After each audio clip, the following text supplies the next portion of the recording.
முதலமைச்சர் விஜய் நடித்த ஜனநாயகன் திரைப்படம் இன்று திரையரங்குகளில் வெளியான நிலையில் திருவள்ளூர் மாவட்டம் பொன்னேரி மற்றும் மீஞ்சூரில் ரசிகர்கள் ஆர்வத்துடன் திரைப்படத்தை கண்டு ரசித்தனர்.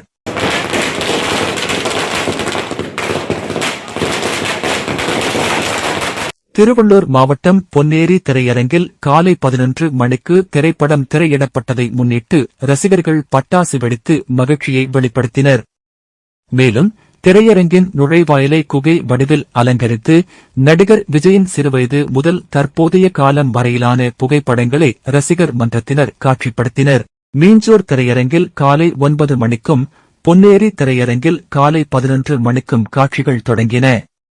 வழக்கமாக விஜய் திரைப்பட வெளியீட்டில் காணப்படும் ஆடல், பாடல், மேளதாளம் உள்ளிட்ட பிரம்மாண்ட கொண்டாட்டங்கள் இம்முறை அதிகமாக இல்லாமல் ரசிகர்கள் அமைதியான முறையில் திரைப்படத்தை கண்டு மகிழ்ந்தனர்.